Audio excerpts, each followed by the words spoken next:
ये 2019 का क्वेश्चन है जिसमें हमारे पास में एक यूनिफॉर्मली चार्ज रिंग है जिसका रेडियस 3a है। तो ये एक रिंग है, इस पर चार्ज Q दिया गया है और इसका रेडियस 3a बताया गया है। फिर बोला गया है कि एक चार्ज है Q जो कि रिंग की तरफ मूव कर रहा है और उसका स्पीड है v।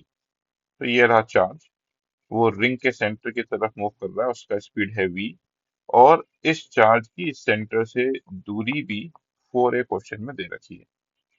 अब बोला ये गया है कि ये वेलोसिटी कितनी होनी चाहिए ताकि ये सेंटर पर पहुंच सके, क्योंकि जब ये इस तरफ जाएगा तो ये जो चार्ज है इस चार्ज पर इधर फोर्स लगाएगा, तो रिपल्सिव फोर्स है।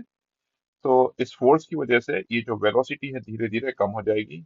हम बस ये चाहते हैं कि कैसे भी करके ये चार्ज पार्टिकल यहाँ पर पहुंच जाए, मतलब यहाँ पर पहुंच के इसका वेलोसिटी जीरो भी हो जाएगा तो हमारा काम हो जाएगा। ज्यादा वेलोसिटी देंगे तो बड़े आराम से वो क्रॉस कर जाएगा। तो ये जो मिनिमम वेलोसिटी है, पहला कंसेप्ट तो ये है। इस मिनिमम वेलोसिटी का मतलब ये है कि यहाँ पर पहुंचने पर पार्टिकल का वेलोसिटी कितना हो जाना चाहिए, जीरो। अगर मिनिमम वेलोसिटी हुई तो। अगर आप ज्यादा वेलोसिटी दे देंगे तो वहां पर वो जीरो वेलोसिटी से नहीं, किसी और वेलोसिटी से पास हो जाएगा। तो पहला कंसेप्ट तो ये है। अब अगर हमने इसको v वेलोसिटी से प्रोजेक्ट कर दिया है तो इस सिस्टम पर बाहर से कोई फोर्स लग नहीं रहा, तो इसका एनर्जी कंजर्व होना चाहिए। तो initial energy should be equal to fun energy. तो इनिशियल एनर्जी जो है, सबसे पहले मैंने इसकी काइनेटिक एनर्जी लिख दी है, हाफ एम वी स्क्वायर। और इस चार्ज का इस चार्ज के साथ में इंटरेक्शन है, और वो इंटरेक्शन की दूरी कितनी है ये देख लीजिए आप। राइट एंगल ट्राइंगल दिख रहा है, ये 3a है, ये 4a है, तो ये 5a होगा। तो ये चार्ज और ये चार्ज के बीच में कहीं पर भी आप देख लीजिए, हर समय पर दूरी होगा 5a।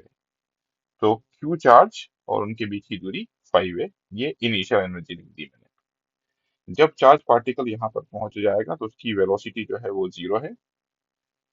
दूसरा कंसेप्ट जो यहाँ पर लोग गलती करते हैं वो ये कि यहाँ पर वो पोटेंशियल एनर्जी जीरो लिख देते हैं। यहाँ पर Q चार्ज की पोटेंशियल एनर्जी जीरो नहीं है। Q चार्ज जो है वो कैप स्मॉल q चार्ज से अभी भी इंटरेक्ट कर रहा है, और उनके बीच की दूरी कितनी है, 3a। मैं फिर से एक्सप्लेन कर देता हूँ। ये रहा चार्ज Q और यहाँ पर एक और चार्ज है। अब इनके बीच में इंटरेक्शन है, और इंटरेक्शन जो है उसकी दूरी इसके रेडियस के बराबर है जो कि 3a है। तो वो रेडियस मैंने 3a यहाँ पर लिखा है। Q और Q के बीच में इंटरेक्शन, डिस्टेंस 3a। बस इसके बाद में इसको सॉल्व करा है, तो सॉल्व करने के बाद में v minimum, option D is correct.